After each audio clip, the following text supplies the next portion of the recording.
ताजा तरीन सच्ची और प्रमाणिक खबरों के लिए अभी सब्सक्राइब करें NS नाउ। नमस्कार दोस्तों, आप देख रहे हैं NS नाउ। भारत की जनगणना 2021 की प्रक्रिया 2020 में शुरू होनी थी, मगर कोरोना वायरस के संक्रमण के चलते 2020 में से टाल दिया गया। उसके बाद 2021 में भी से टाल दिया गया। आज हम आपको एक्सप्लेन करेंगे अच्छी तरह से कि आखिर कोरोना के चलते 2021 की जनगणना जो टल गई है वो फिर अब कब से होगी, और इस जनगणना में देरी जो हो रही है इसका आप पर क्या असर पड़ेगा। जनगणना में लाखों प्रगणकों, सुपरवाइजर्स, टेक्निकल असिस्टेंट आदि की ड्यूटी लगाई जानी थी।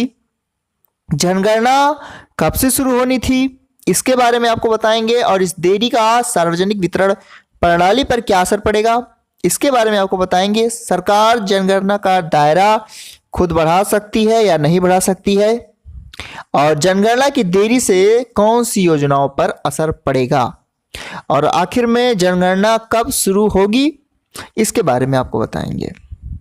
तो दोस्तों, आपको पता ही होगा कि 2020 से लगातार जनगणना को टाला जा रहा है, और कोरोना के चलते 2021 की जनगणना टल गई है। 2021 में होने वाली जनगणना को अनिश्चित काल तक के लिए टाल दिया गया है। मानसून सत्र के दौरान केंद्र सरकार ने यह जानकारी दी है। मानसून सत्र के दौरान केंद्र सरकार ने जानकारी दी है कि जनगणना को अनिश्चित काल के लिए टाल दिया गया है। फिर जनगणना कब से होगी इस बारे में आपको बताएंगे। NS नाउ पे NS नाउ को सब्सक्राइब कीजिए लेटेस्ट न्यूज अपडेट सबसे पहले पाने के लिए।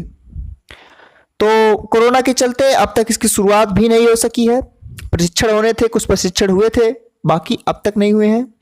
चुनाव के लिए लोकसभा, विधानसभा और स्थानीय निकाय क्षेत्रों के सीमांकन, उनके आरक्षण से लेकर केंद्र और राज्य सरकारों की जन कल्याणकारी योजनाओं में जनगणना के आंकड़ों का इस्तेमाल होता है। जनगणना में होने वाली देरी से इन सभी योजनाओं को प्रभावित करेगी।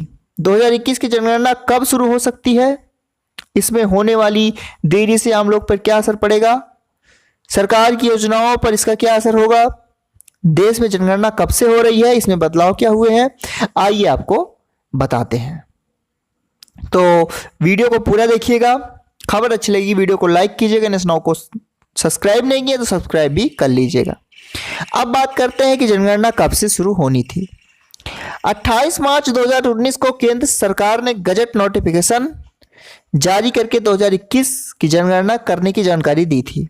28 मार्च 2019 को ही जनगणना करने की जानकारी दे दी गई थी। ये जनगणना 2 चरणों में होनी थी। पहले चरण में अप्रैल 2020 से सितंबर 2020 के दौरान मकान सूचीकरण और उनकी गणना होनी थी। वहीं 9 से 28 फरवरी 2021 के दौरान देश की जनसंख्या की गणना होनी थी। कोरोना के चलते इसमें से कोई भी काम अभी नहीं शुरू हो सका है। इसी साल मार्च में गृह मंत्रालय ने संसदीय कमेटी को जनगणना कराने के लिए संभावित नई टाइमलाइन दी। इसमें पहले फेज का फील्ड वर्क 2021-22 के दौरान करने की बात कही गई, वहीं दूसरा फेज 2023-24 तक पूरा करने के लिए संभावना जताई गई। पहले फेज में मकान सूचीकरण की गणना होगी। इसमें घर की स्थिति, घर में मौजूद सुविधाओं और संपत्तियों की गणना होगी।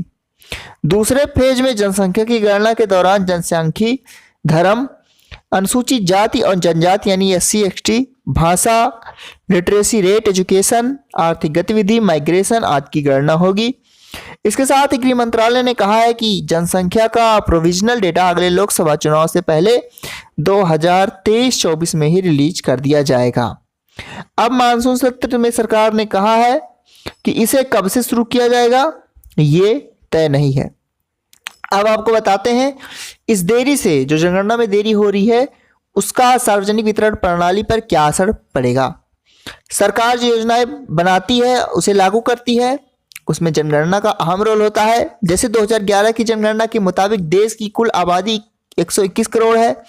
नेशनल फूड सिक्योरिटी एक्ट 2013 के मुताबिक देश की 67% आबादी ऐसी है जो सरकार के सार्वजनिक वितरण प्रणाली यानी PDS से जुड़ी योजनाओं की हकदार है, यानी करीब 80 करोड़ लोग इस दायरे में आते हैं। यही वजह है कि हाल ही में केंद्र ने जो मुफ्त अनाज योजना लॉन्च की, उसका लाभ 80 करोड़ लोगों तक पहुंचाने का दावा किया गया है। लेकिन पिछले 10 सालों में जो आबादी बढ़ी है उसका अब तक कोई रिकॉर्ड नहीं है। वो गरीब परिवार जो पिछले 10 साल में इस तरह की स्कीम के हकदार बने हैं, उन्हें 2023-24 तक का इंतजार करना होगा। अगर जनगणना समय पर होती तो उन्हें ये लाभ 2021 से ही मिलने लगता। ऐसे में आप समझ सकते हैं कि आधार डेटा और अन्य पॉपुलेशन प्रोजेक्ट्स के मुताबिक देश की मौजूदा आबादी करीब 139 करोड़ है। अगर इस आबादी के 67% लोगों को पीडीएस कवर का हकदार माना जाए तो करीब 93 करोड़ लोगों को सस्ता अनाज और सरकार की मुफ्त राशन आदि योजनाओं का लाभ मिलना चाहिए। जनगणना नहीं होने के कारण करीब 13 करोड़ लोग इन योजनाओं से वंचित हैं। इनमें से सबसे ज़्यादा यूपी और बिहार के लोग शामिल हैं, जहां आबादी और गरीबों की संख्या देश में सबसे ज़्यादा है। बात करते हैं क्या सरकार ये दायरा खुद नहीं बढ़ा सकती है। पॉपुलेशन फाउंडेशन ऑफ इंडिया के एग्जीक्यूटिव और डायरेक्टर रहे AR नंदा कहते हैं कि आज के दौर में पॉपुलेशन एस्टिमेशन की कई तकनीकें आ चुकी हैं। सरकार चाहे तो इनका इस्तेमाल करके कवरेज का दायरा खुद बढ़ा सकती है। इसके लिए वो अपने खुद के पॉपुलेशन प्रोजेक्शन डेटा का इस्तेमाल कर सकती है। ज़रूरतमंद लोगों तक लाभ पहुंचाने के लिए जनगणना के आंकड़ों का इंतजार करने की कोई ज़रूरत नहीं होगी। ये जरूर है कि जनगणना के आंकड़े आने के बाद इसमें संशोधन किया जा सकता है। अब बात करते हैं कि जनगणना की देरी से कौन कौन सी योजनाओं पर असर पड़ेगा। केंद्र की ज़्यादातर स्कीम में लाभार्थियों की संख्या का निर्धारण इसी SECC डेटा के आधार पर होता है। इसी डेटा के जरिए लोगों को हेल्थ इंश्योरेंस से लेकर घर मिलने तक की योजनाओं का लाभ मिलता है। मौजूदा सरकार की सभी स्कीम के लिए लाभार्थी इसी डेटा से तय होते हैं। भले ही ये डाटा 10 साल पुराना हो चुका है, धीरे धीरे ये 11 साल पुराना होने वाला है।